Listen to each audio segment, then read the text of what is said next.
সরকারি বাসের সংখ্যা কম, তাই বাধ্য হয়ে বেশি ভাড়া দিয়ে বেসরকারি বাসে যেতে হচ্ছে। আর অফিস টাইমে এই সব বেসরকারি বাসে ওঠা মুশকিল, কারণ ভিড়ে একেবারে চিড়ে চ্যাপ্টা অবস্থা। প্রতিদিনই কাজে যাওয়ার সময় যেন যুদ্ধ। বাস স্টপেজে ভিড়, সরকারি বাসের দেখা নেই। অগত্যা বেসরকারি বাসে বেশি ভাড়া দিয়ে যেতে হয়, সেখানেও বাদুড় ঝোলা ভিড়।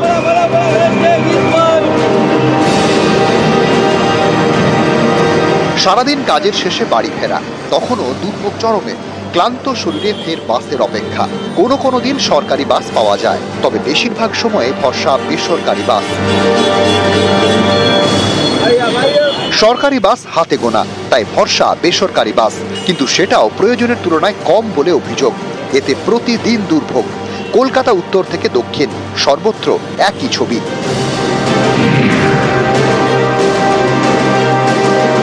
সরকারি বাস দেখা যায় খুব কম এবং টাইম কোনো শিডিউল নেই। লকডাউনের পর থেকে ইচ্ছে মতো দাম বাড়িয়ে দিয়েছে, দেখার লোক নেই। আমাদের পকেট কাটা যাচ্ছে রেগুলার। মানে মিনি বাসের ওপরই ভরসা রাখতে হয়, আর যা সরকারি বাসগুলোর যা ভিড় হয়, মানে ঝুলতে লিটারালি সবাই যাচ্ছে। যথেষ্ট আছে কি সরকারি বাস মনে হয়? এখনো তো আমি যে রুটে যাই সেই রুটে তো খুবই কম আছে। সরকারি বাস দেখা পেলে ভালো হতো, ভাড়াটা অনেকটা কম হতো, আমাদেরও সুবিধে হয়। তো যেহেতু মিলছে না, সেই জন্য আমাদেরকে বেসরকারি বাসটাই বহন করতে হচ্ছে।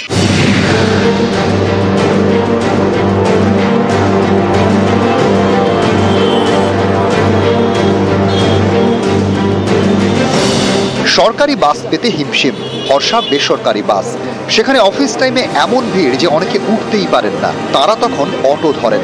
সেখানেও হয়রানি, কোথাও কাটা রুটের যন্ত্রণা, তো কোথাও বা ইচ্ছে মতো ভাড়া। বাস যেহেতু কম, ওই জন্য খুব ভিড় হয়। এবার বাসের যদি নাম্বার বেশি হতো তাহলে আমার আর অটো ধরতে হতো না, তাহলে আমার জন্য পকেট ফ্রেন্ডলিও হতো। লকডাউনের পর থেকে তো আমাদের ভাড়া যা বেড়েছে, তার কিন্তু লিস্ট কিছু হয়নি ওদের এখনো। যে যেরকম পাচ্ছে নিচ্ছে এরা। সারাদিন কাজের শেষে বাড়ি ফেরার পথেও একই ভোগান্তি, সেই বাসের জন্য হাঁ করে দাঁড়িয়ে থাকা।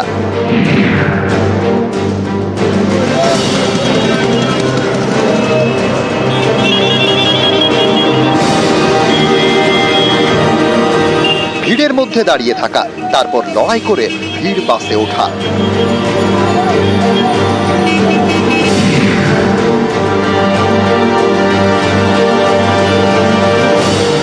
মেলে খুবই কম, আর একটা সময় পর তো মেলেই না। মোটামুটি 6টা যখন বেজে যায়, 6টার পর তো তখন কোনো বাসে একটা বাসের জন্য প্রায় 15-20 মিনিট তো দাঁড়িয়ে রয়েছে। 10টা সাড়ে 10টার পর কিচ্ছু নেই।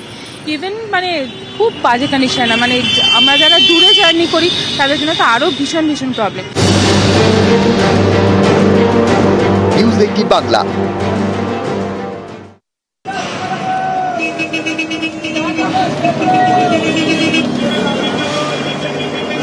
ট্রান্সপোর্ট ডিপার্টমেন্ট সাইলেন্ট ডিপার্টমেন্ট হয়ে গেছে।